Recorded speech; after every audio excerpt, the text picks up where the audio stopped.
Doctor Babasaheb Ambedkar यांच्या जयंतीनिमित्त कासारवाडी येथे, दादरच्या कासारवाडी येथे हुबेहूब राजगृहाची प्रतिकृती साकारण्यात आलेली आहे आणि त्यासाठीच आज आपण इथे आलेलो आहोत, दादरमध्ये आलेलो आहोत. जयंतीच्या अनुषंगाने आपण दादरमध्ये आलो आणि ही प्रतिकृती कशी आपण पाहणार आहोत आणि ही संकल्पना नक्की कोणाची आहे, या मागचा उद्देश काय आहे, या सगळ्या संदर्भात बातचीत करणार आहोत. दादा, तुमचं नाव काय आहे? माझं नाव प्रणय प्रवीण पवार आहे. बरं, आणि ही संकल्पना कशी सुचली?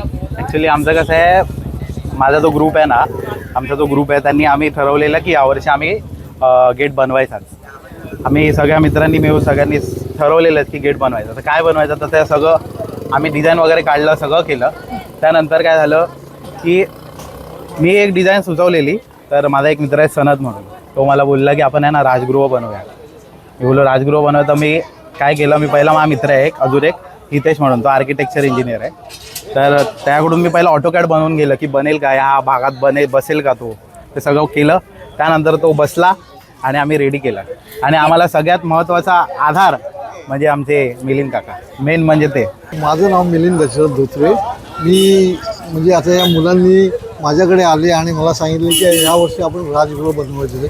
मी त्यांना म्हणालो की राजगृह बनवायला खूप हार्ड आहे आणि खूप मेहनत लागणार आहे आणि त्यासाठी जर तुम्ही तयार असाल तरच आपण बनवू शकू.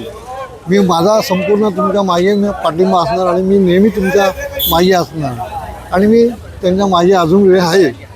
किती फुटांच्या राजगृहाची प्रतिकृती बनवली आणि महाराष्ट्रात याआधी कधी झालंय का? आम्ही आता सध्या जी प्रतिकृती बनवलेली आहे ती 28 फुटाची आहे आणि अजूनपर्यंत मी आपल्या इथे कुठे बनवलेली अशी ऐकण्यात आलेली नाही. नक्की यामागचा उद्देश काय होता तुमचा, की ही प्रतिकृती साकारण्यामागचा उद्देश काय होता?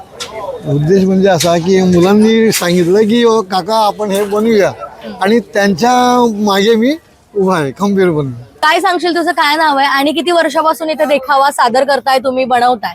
सर्वप्रथम सगळ्यांना सविनय जय भीम. माझं नाव ॲडव्होकेट संकेत मोरे.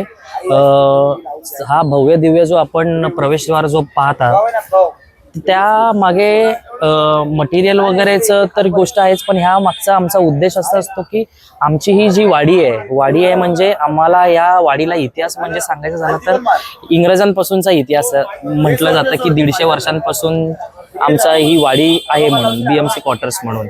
आणि त्या ह्याच्यामध्ये आमच्या पूर्वजांचा जर म्हणायला गेलं तर आम्ही आता ही 4थी पिढी आहे जो ह्या गेटच्या संदर्भात आम्ही कामाची सगळी देखभाल करतोय. आणि जर प्रश्न पाहिलात की हा गेट का बनवायचा, तर गेट असा बनवता आमचा भव्य दिव्य प्रवेशद्वार असेल. जो आम्हाला प्रवेशद्वार नव्हता, तर मग आम्ही जयंतीच्या बाबासाहेबांच्या जयंती निमित्ताने आम्ही तो भव्य दिव्य आम्ही एक देखावा पण असतो आणि आमच्या वाडीला एक भव्य दिव्य एक गेट पण बनवायचा, प्रवेशद्वार बनवायचा हेतू असतो. तर आम्ही अगोदरपासूनच या कामामध्ये जयंतीच्या पार्श्वभूमीवर आम्ही एक 3-4 महिन्यापासून अगोदरच या कामाला सुरू होतो. आणि या जयंतीच्या गेट जो आपण पाहता त्यासाठी आम्ही कोणतेही आउटसोर्स न करता आम्ही हे आमच्या वाडीचे जे स्थानिक जे लोक आहोत, म्हणजे जे आमचे वर्गणीदार असेल किंवा आमचे जे सभासद आहेत, त्यांच्या जोरावरच आम्ही हे गोष्टी सगळ्या साकारत असतो. आणि मग त्या ह्याच्यामध्ये लागणारे जर आर्थिक बळ असेल किंवा त्या ह्याच्यामध्ये मॅन पॉवर असेल, तो सगळ्या गोष्टी आम्ही ह्या वाडीमध्येच असतो. आम्ही आउटसोर्स काही करत नाही. तर गोष्टच अशी आहे की आमचा हा एक शान धरला जातो की कासारवाडीचा गेट म्हणजे, मला असं वाटतं की आता तुम्ही बघत असाल की अनेक जागेवर आता भव्य दिव्य देखाव्याच्या संदर्भात गेट बनवले जातात, पण त्यांची आता इतिहास पाहायला गेला तर आता मला तर असं वाटतं की माझ्या म्हणजे माझ्या आजोबांपासून वडिलांनी सांगितलेलं की आपण एक 60-70 वर्ष अगोदरपासून तरी हा गेट बनवत असू. तर आमचा ह्या उद्देश असाच आहे की आमच्या वाडीचा प्रवेशद्वार, आणि ते आमची परंपरा चालत आली असल्यामुळे आम्ही तो अजूनपर्यंत तो करण्याचा अट्यास असतो आमचा. ही प्रतिकृती बनवण्यासाठी किती दिवस लागले, किती महिन्यांपासून तुम्ही हे कार्य करता आणि संकल्पना कशी सुचली?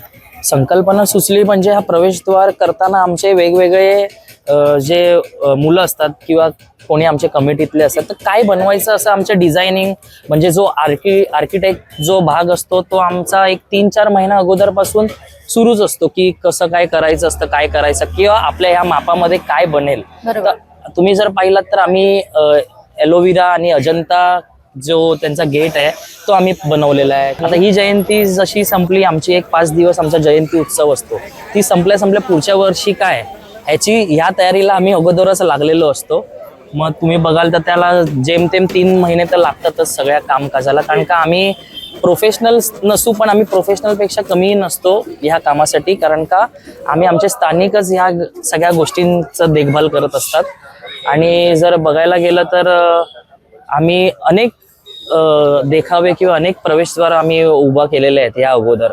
आम्ही अजंता एलोरा केव्स आम्ही बनवलेला इथे, म्हणजे जो प्रवेशद्वार आहे ते बनवलेलं, मराठवाडा विद्यापीठ बनवलेलं, जो गेट आहे ते प्रवेशद्वार. तर असे अनेक गोष्टी आम्ही इथे बनवत असतो.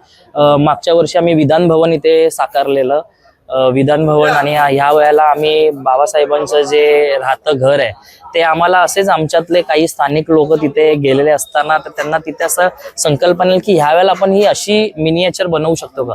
तर मिनिएचर बनवता बनवता मला असं वाटतंय की ह्याचं 19-20 फरक असेल, पण ही त्याच हाईटला प्रवेशद्वार आहे. कारण का तुम्ही जर बाबासाहेबांची जी दादर टिटीला असलेली जे वसाहत जर तुम्ही पाहिले असाल तर तो ह्याच साईजचा झालेला. आम्ही मिनिएचर बनवायच्या प्रयत्नात होतो पण तो आता भव्य दिव्य झालेला आहे.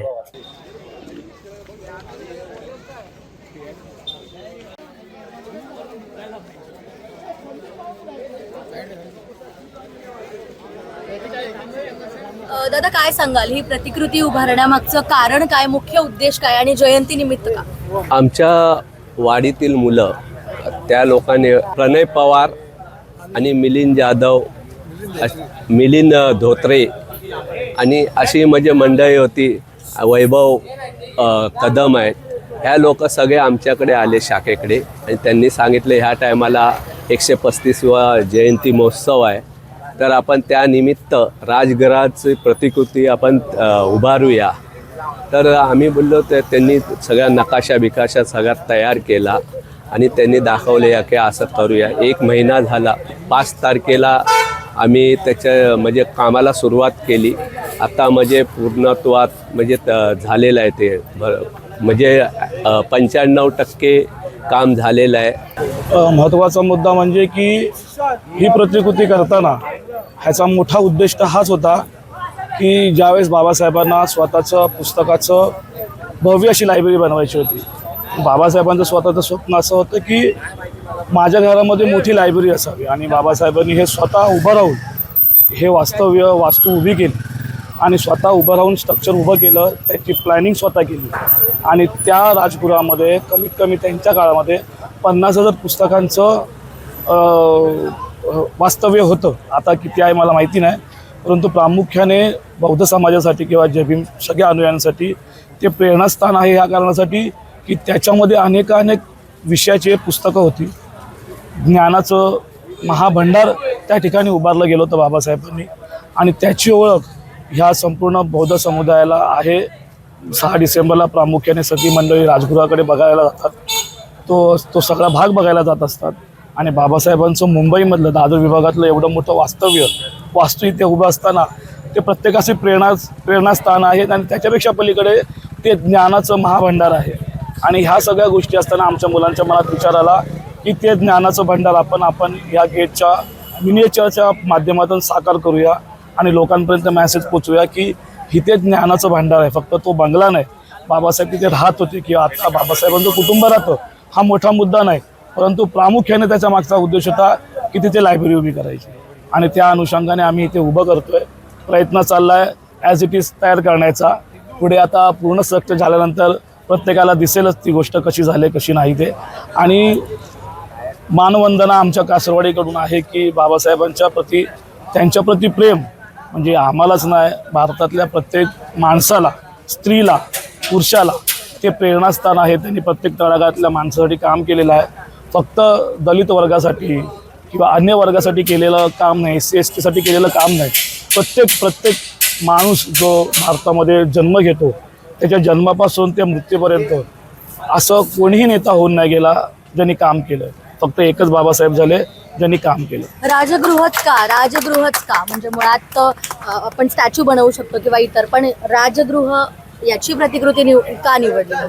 कारण ते ज्ञानाचं भंडार आहे. कारण की 50,000 पुस्तकं बाबासाहेबांची आहेतच असणं ही छोटी गोष्ट नाही आणि एवढा अभ्यासक अखंड भारतामध्ये कोणच झाला नाही आणि अजून होणार पण नाही. आणि एवढं ज्ञानाचं भांडार आपण उभं करतोय हे आम्हाला अभिमानाची गोष्ट आहे. बाबासाहेबांच्या विचाराला कशा पद्धतीने तुम्ही आत्मसात करता? बाबासाहेबांच्या विचारापेक्षा बाबासाहेबांनी केलेली कामं विचारांच्या पर्यंत आपण साधी माणसं पोचू शकत नाही, परंतु त्यांच्या कामापर्यंत पोचू शकतो. कारण त्यांचं काम एवढं मोठं आहे, त्याच्यातलं 1% जरी आपण ते आत्मसात केलं तर एक माणूस म्हणून चांगला जन्माला येऊ शकतो. आणि त्यांनी उभं केलेलं म्हणजे MPSC UPSCचे विद्यार्थी, जी स्पर्धा परीक्षा म्हटली जाते, त्या स्पर्धा परीक्षेमध्ये जो विद्यार्थी अभ्यास करतो तो एक भारतीय नागरिक म्हणून बाहेर पडतो. भले तो पास हो न हो, परंतु एक भारतीय नागरिक म्हणून पास होतो. आणि ही सगळ्यात मोठी बाबासाहेबांनी दिलेली भेट आहे. मंडळी, 28 फुटांची हुबेहूब प्रतिकृती इथे साकारण्याचा प्रयत्न केलेला आहे. दादर येथील कासारवाडीत साकारण्याचा प्रयत्न केलेला आहे. तुम्हाला हा देखावा कसा वाटला? आणि जयंतीच्या निमित्ताने हा देखावा साकारलेला आहे. तुम्ही नक्की सगळ्यांनी इथे या आणि जयंतीच्या निमित्ताने कासारवाडीमध्ये येऊन भेट द्या राजगृहाच्या प्रतिकृतीला. आणि तुम्हाला हा व्हिडिओ कसा वाटला कमेंट करून नक्की सांगा. आणि सर्वात महत्त्वाचं म्हणजे स्मार्ट मराठीला फॉलो आणि लाईक करायला विसरू नका.